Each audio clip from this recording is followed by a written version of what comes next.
Hello students, welcome to Hiba Max 10th standard social exam எல்லாருமே படிச்சுட்டு இருக்கீங்க. And நிறைய பேருக்கு ஒரு டவுட் இருக்கு. 2 நாள் தான் இருக்கு. இந்த 2 நாள்ல நான் எப்படி சென்டம் எடுக்கிறது? இந்த 2 நாள்ல என்னால சென்டம் எடுக்க முடியுமா? ரிவிஷன் எக்ஸாம் இருக்கு, நான் சென்டம் எடுத்துட்டேன். ஆனா இந்த பப்ளிக் எக்ஸாம்ல என்னால சென்டம் எடுக்க முடியுமான்ற ஒரு டவுட் எனக்குள்ள இருக்கு. ஏன்னா டைம் கம்மி. டைம் கம்மியா இருந்தா நான் எப்படி ப்ரிப்பேர் பண்றது? ஒரு விஷயம் நல்லா ஞாபகம் வச்சுக்கோங்க. நீங்க வந்து 3 ரிவிஷன் எக்ஸாம் எழுதிருக்கீங்க. 3 ரிவிஷன் எக்ஸாம்லயும் நீங்க 95+ எடுத்திருக்கீங்க அப்படின்னா, அதுக்கு எவ்வளோ விஷயம் நீங்க படிச்சிருப்பீங்கன்னு தெரியும். எவ்வளோ விஷயம் டெஸ்ட் எழுதி பார்த்துருப்போம். அதே போர்ஷன்ஸ் தான் இப்ப நீங்க என்ன பண்ண போறீங்கன்னா, ரீகால் பண்ண போறீங்க. அவ்வளோதானே. எல்லாத்தையுமே ரீகால் பண்ணுங்க. அதுதான் மெயின். நீங்க ரீகால் பண்றது வந்து மிஸ் பண்ணிட்டீங்கன்னா கஷ்டம்.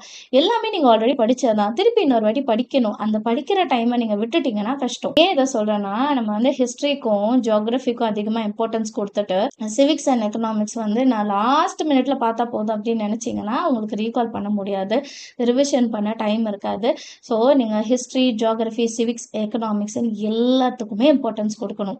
சரிங்களா? எல்லாத்தையுமே தரவாக படிச்சு வைங்க. ஏன்னா நம்ம எய்ம் பண்ணுறது சென்டம் இல்லையா? இப்போ 90+னா பிரச்சனையே இல்லை. சென்டம் எக்ஸ்பெக்ட் பண்ணும்போது ஒரு சின்ன விஷயத்த கூட நம்ம விட்டு வைக்கக்கூடாது. ஒன் வேர்ட்ஸ்ல இருந்து எல்லாமே.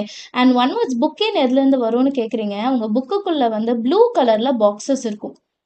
அதில் வந்து நிறைய விஷயங்கள் இன்ஃபர்மேஷன்ஸ் கொடுத்துருப்பாங்க. அந்த பாக்ஸஸ் எல்லாமே படிக்கணும். ப்ளூ கலர் பாக்ஸஸ் எல்லாமே படிக்கணும். ஹிஸ்ட்ரியாக இருக்கட்டும், ஜியோகிராஃபியாக இருக்கட்டும், உங்கள் புக்கில் இந்த மாதிரி இன்ஃபர்மேஷன்ஸ் கொடுத்துருப்பாங்க. எப்படி இப்போ உங்களுக்கு சொல்லணும்னா, இப்போ உங்களுக்கு சொன்னால் மேக்ஸ் புக்கில் வந்து ட்ரை திஸ் ப்ராக்ரஸ் செக் ஒரு பாக்ஸில் கொடுத்துருப்பாங்கல்ல, நோட்ஸ்ன்னு கொடுத்துருப்பாங்க, டூ யூ நோ கொடுத்துருப்பாங்க. அதே மாதிரி தான் சோஷியல்லையுமே உங்களுக்கு புக்கு உள்ள வந்து நிறைய இன்ஃபர்மேஷன்ஸ் கொடுத்துருப்பாங்க. அதையும் நம்ம படித்து வைக்கணும்.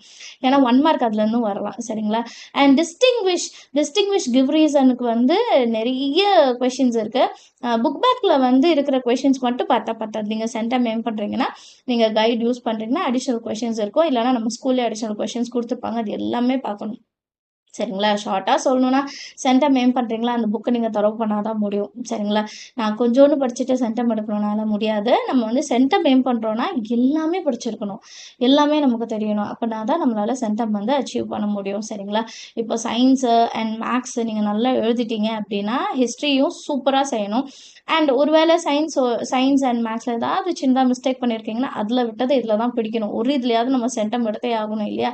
ஸோ அதனால தான் சொல்கிறேன், 2 நாள் போதும், டைம் போதும். இன்றைக்கி ஃபுல்லாக இருக்குது, நாளைக்கும் டைம் இருக்குது. கம்ப்ளீட்டாக படிச்சிடுங்க. அதுதான் நமக்கு நல்லது. So all the very best. Centum எடுக்கணும்னா எல்லாமே படிங்க. புக்கோட ஃபஸ்ட்டு பேஜ்லேருந்து லாஸ்ட் பேஜ் வரைக்கும் ஒரு வாட்டி ரீகால் கொடுங்க. என் கவலை என்ன தெரியுமா?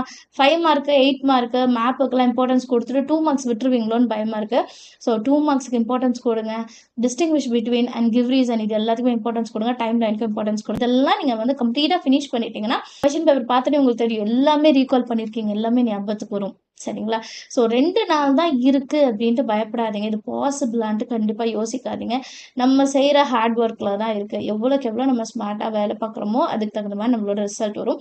So all the very best. எல்லாருமே சூப்பராக அட்டென்ட் பண்ணுங்கள். ப்ரிப்பரேஷன் பற்றி பார்த்துட்டோம். சரிங்களா? அடுத்தது வந்து இந்த டைம் மேனேஜ்மெண்ட் ஒன்று இருக்குது, பேப்பர் ப்ரெசன்டேஷன். டைம் மேனேஜ்மெண்ட்டுக்கு தனியாகவே ஒரு வீடியோ போட்டிருக்கேன். சரிங்களா? பட் இப்போவும் நான் சொல்லணும்னு நினைக்கிறேன். சோஷியல் வந்து நிறைய எழுதுறது வரும். நமக்கு 1 வேர்ட்ஸ் வந்து கம்மி தான். பட் வந்து எழுதுறது நிறைய 2 மார்க் இருக்குது. மார்க் வந்து 10 எழுதணும்.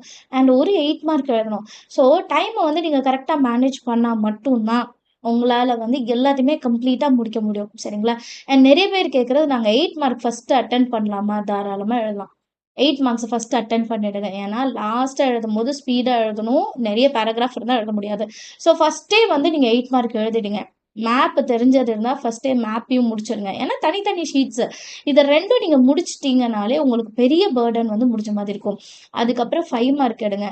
ஏன்னா 10 5 மார்க் எழுதணும். 5 மார்க் எழுதும் போது கண்டிப்பாக ஹெட்டிங் எழுதணும். ஹெட்டிங் எழுதிட்டு பாயிண்ட் வைஸ் எழுதினீங்கன்னா மார்க் குறையவே செய்யாது. சூப்பராக நீங்கள் எழுதலாம். சரிங்களா? ஸோ டைம் மேனேஜ்மெண்ட்டில் ஃபஸ்ட்டு 8 மார்க் எழுதுறதா இருந்தால் எழுதுங்க. அப்புறம் 5 மார்க் எழுதுங்க. அதுக்கப்புறம் உங்களோட 2 மார்க் வாங்க. ஏன்னா டைம் இல்லைனாலும் 2 மார்க் எழுதிடலாம். 5 மார்க்கும் 8 மார்க்கும் எழுத முடியாது. நல்லா ஞாபகம் வச்சுக்கோங்க. சரிங்களா? சொல்கிறத கிளியராக கேளுங்க. 8 மார்க் ஃபஸ்ட்டு முடிங்க, 5 மார்க் அப்புறம் முடிங்க, அப்புறமா 2 மார்க் முடிங்க. அது மாற்றிலாம் எழுதலாம், பிரச்சனையே கிடையாது.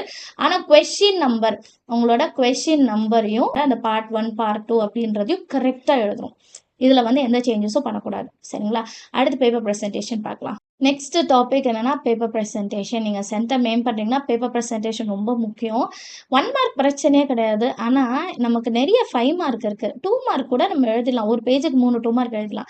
நமக்கு நெறைய 5 மார்க் இருக்கு. 10 5 மார்க் இருக்கு. அது இல்லாம ஒரு 8 மார்க் வேற இருக்கு. இது எப்படி எழுதுறது? 8 மார்க்கு 2 பேஜாவது கண்டிப்பா எழுதணும். 2 பேஜ் மேக்ஸிமம், அதுக்கு மேல எழுத வேண்டாம். முடிஞ்ச அளவுக்கு 2 பேஜ்ல எழுத பாருங்க.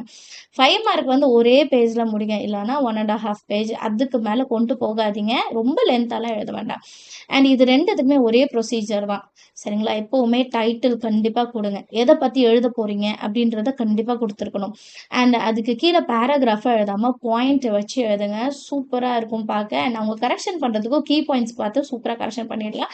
ஈஸியா கரெக்ஷன் பண்ணிடலாம். நமக்கு மார்க் வந்து குறையவே செய்யாது. 5 மார்க்கா இருந்தாலும் சரி, 8 மார்க்கா இருந்தாலும் சரி, நீங்க பாயிண்ட்ஸ் வச்சு எழுத பாருங்க. ஏன் இன்னும் 2 மார்க்கு கூட நீங்க பாயிண்ட்ஸ் வச்சு எழுதலாம். ஒரு பேப்பர்ல வந்து 3 2 மார்க் எழுதுங்க. அப்பதான் நீட்டா இருக்கும். பார்க்க வந்து நீட்டா இருக்கணும் பேப்பர்ஸ். நீங்க வந்து பேரு அண்ட் இயர்லாம் வந்து அழகா பென்சில் வச்சு ஹைலைட் பண்ணுங்க. அதுவுமே நல்லா வந்து பிரசன்டேஷன் வந்து எடுத்து குடுக்கும். நமக்கு வந்து பேப்பர் கரெக்ஷன் பண்றவங்களுக்கு வந்து ஈஸியா இருக்கணும். அப்பதான் மார்க் செம்மையா கிடைக்கும். சரிங்களா? பிரசன்டேஷன் வந்து சூப்பரா பண்ணுங்க. நான் சொன்னதெல்லாம் ஞாபகம் வச்சுக்கோங்க. ஃபர்ஸ்ட்லேருந்து ஒரு வாட்டி ரீகால் பண்ணலாம் நம்ம என்னலாம் சொன்னோன்ட்டு. சென்டம் எய்ம் பண்றோம்னா எல்லாமே படிக்கணும்னு சொல்லியிருக்கேன். எதையுமே விட்டு வைக்காதீங்க. புக்குக்குள்ள இருக்கிற கொஸ்டின்ஸ்க்கு வந்து அந்த ப்ளூ கலர் பாக்ஸ் அது எல்லாமே பார்த்துடுங்க சொல்லியிருக்கேன். அண்ட் செகண்ட் திங் என்ன பார்த்தோம்? Time management. டைம் மேனேஜ்மென்ட்ல ஃபர்ஸ்ட் என்ன சொல்லியிருக்கேன்? 8 மார்க்ஸ் முடிஞ்சா எழுதிடுங்க. அதுக்கப்புறம் 5 மார்க்ஸ், அதுக்கப்புறம் 2 மார்க்ஸ் வாங்க அப்படின்னு சொல்லியிருக்கேன். அதுக்கப்புறம் என்ன பார்த்தோம்? Paper presentation. பேப்பர் பிரசன்டேஷன்ல என்ன சொல்லியிருக்கேன்னா, ஒரு பேஜ்ல 3 2 மார்க்கு. 5 மார்க் எடுத்தீங்கன்னா 1 1/2 பேஜுக்கு எழுதுங்க. அப்படி இல்லனா ஒரு பேஜ்லயே முடிக்க பாருங்க. 8 மார்க்கு 2 பேஜ் இல்ல 2 1/2 பேஜ். அதுக்கு மேல கொண்டு போகாதீங்க. மேப் எல்லாம் எழுதுறீங்கன்னா நீட்டா எழுதுங்க. பென்சிலு இல்ல பென்னு. அது ஸ்கூல்ல கேளுங்க. ஒரு வேள பென்னு எழுத சொன்னா ஓகே. இங்க் பென்னா இருந்தா எழுத முடியாது. அதனால பென்சில்னா நல்ல பென்சில் எடுத்துட்டு போங்க. அழிச்சிராதீங்க. ஏன்னா மேப் வந்து அழிச்சா நல்லா இருக்காது. எழுத முன்னாடி டிசைட் பண்ணிட்டு எழுதுங்க. சரிங்களா? அண்ட் நெக்ஸ்ட் திங் என்ன சொல்லியிருந்தா, பாயிண்ட் வைஸ் எழுதணும். டாபிக் கண்டிப்பா மென்ஷன் பண்ணிட்டு, அதுக்குள்ள பாயிண்ட் வைஸ் எழுதினீங்கன்னா, உங்களோட பேப்பர் பிரசன்டேஷன் சூப்பரா இருக்கும். அவங்க வந்து ஒரு மார்க் கூட குறைக்கிறதுக்கு யோசிக்கணும். நல்லா பிரசன்ட் பண்ணியிருக்காங்க இந்த ஸ்டூடெண்ட். இவங்களுக்கு போய் நான் மார்க் குறைக்கணுமான்னு அவங்க யோசிக்கணும். அந்த அளவுக்கு நம்ம எழுதுறோம். சரிங்களா?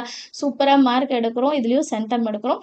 ஸோ இந்த வீடியோஸ்லாம் பிடிச்சிருந்தா மறக்காம லைக் பண்ணுங்க. அண்ட் உங்க ஃப்ரெண்ட்ஸ் சர்க்கிளையும் ஷேர் பண்ணுங்க. நிறைய லைக் வந்தா நிறைய பேருக்கு ஷேர் ஆகும். சரிங்களா? நம்ம சேனல் இது வரைக்கும் சப்ஸ்கிரைப் பண்ணலன்னா மறக்காம சப்ஸ்கிரைப் பண்ணுங்க. Thank you so much for watching.